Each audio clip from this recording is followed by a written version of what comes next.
अगर आप चाहते हैं कि अगली वीडियो में आपका खूबसूरत नाम लिया जाए तो नीचे कमेंट में अपना नाम जरूर लिखें। बहुत पुरानी बात है, जब कोरिया की ज़मीन पर एक ममलिकत थी, ह्वासोंग। पहाड़ों से घिरी, नदियों से सजी और चेरी ब्लॉसम के फूलों से ढकी।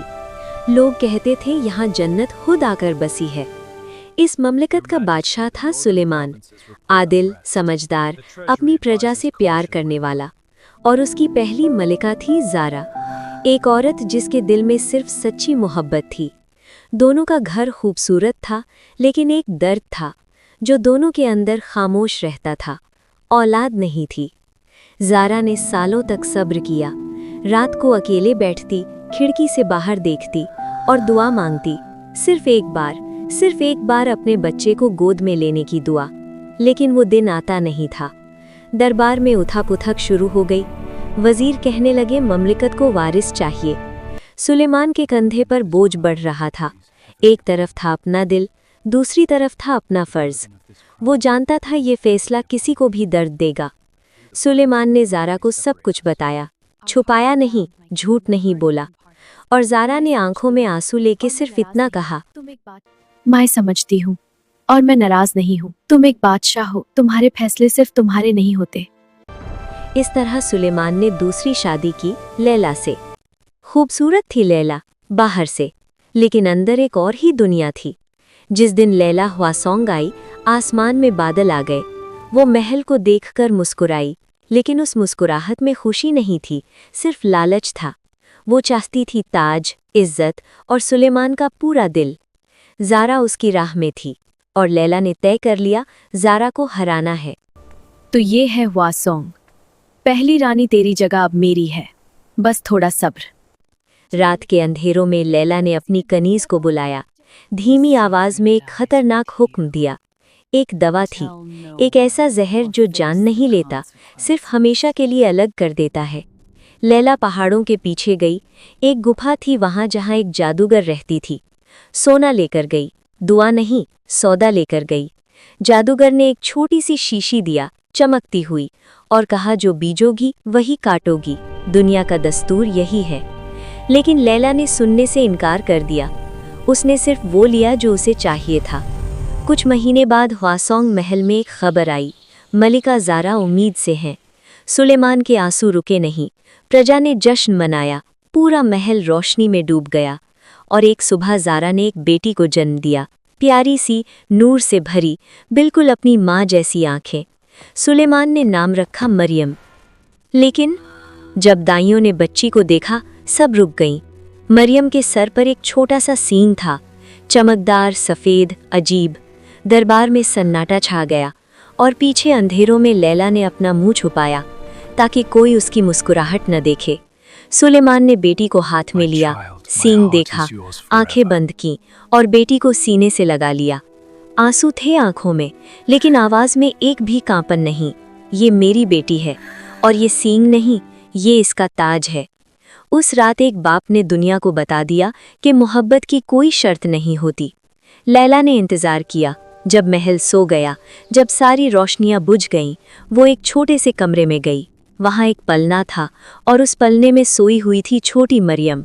लैला ने वो दवा निकाली, एक कत्र, सिर्फ एक कत्र, और मरियम की जिंदगी हमेशा के लिए बदल गई। लैला वहां से चली गई, खामोशी से, बिना किसी पछतावे के। साल गुजरते रहे, मरियम बड़ी होती गई। 18 साल की एक खूबसूरत शहजादी, होशियार, नर्म दिल, किताबों से प्यार करने वाली।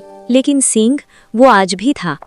मरियम ने जीना सीख लिया था उसके साथ, लेकिन कभी कभी बागीचा में अकेले बैठे वो दूर नदी को देखती, सोचती, कब तक। रात को जब सब सो जाते, मरियम अकेले आईने के सामने खड़ी होती, अपने आप को देखती, सींग को छूती, पूछती, मुझ में क्या कमी है। कोई जवाब नहीं आता था, सिर्फ एक आंसू धीरे धीरे गाल पर। दुनिया ने कभी मरियम को अकेला नहीं छोड़ा, चाहे दरबार हो, चाहे बागीचा, चाहे महल के रास्ते। लोग देखते, फुसफुसाते, हंसते। मरियम ने सीख लिया था एक नकली मुस्कुराहट लगाना। अंदर दर्द हो, बाहर सुकून दिखाओ, ये था उसका रोज का काम। लेकिन ज़ारा थी, हमेशा थी। जब भी मरियम टूटती, ज़ारा उसे थाम लेती। एक दिन सब ठीक हो जाएगा, मैं कसम खाती हूँ।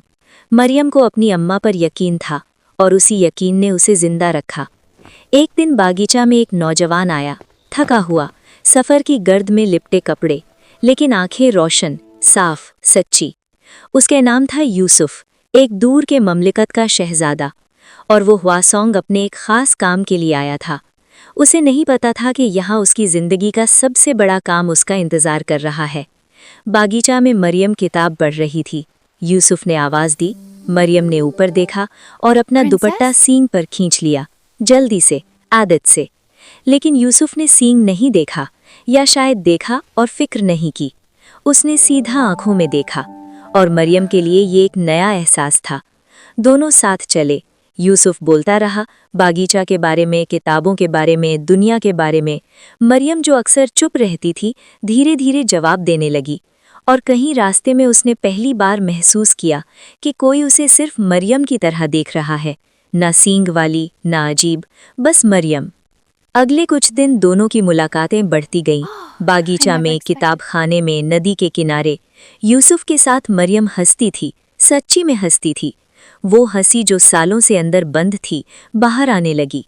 एक शाम नदी के किनारे बैठे यूसुफ ने एक सवाल किया, ऐसा सवाल जो पहले किसी ने नहीं किया था। मरियम रुक गई। उसने सोचा था अब वो यही कहेगा, वही नजर देगा। लेकिन यूसुफ की आंखों में सिर्फ फिक्र थी, सच्ची फिक्र। और मरियम ने पहली बार किसी को सच बताया। यूसुफ ने मरियम को बताया अपने ममलिकत की एक पुरानी कहानी, एक काला जादू जो दुश्मन नियत से लगाया जाता था, और उस जादू की निशानी होती थी सर पर सींग। लेकिन इस जादू को तोड़ने का तरीका भी था। सिर्फ एक इंसान चाहिए जो बिना किसी लालच के, बिना किसी डर के, सिर्फ पाकी नियत और सच्ची मोहब्बत से उस सींग को छुआए। मरियम की आंखें भर आईं। पहली बार एक रोशनी दिखी। बागीचा में हवा रुक गई। चेरी ब्लॉसम के फूल हवा में ठहर गए। यूसुफ ने हाथ बढ़ाया, धीरे, बहुत धीरे, बिना किसी डर के, बिना किसी ख्वाहिश के, सिर्फ एक सच्ची दुआ के साथ कि ये लड़की ठीक हो जाए। और जब यूसुफ का हाथ मरियम के सींग को छुआ, एक रोशनी पूरे बागीचे में सफ़ेद और सोना रंग भर गया।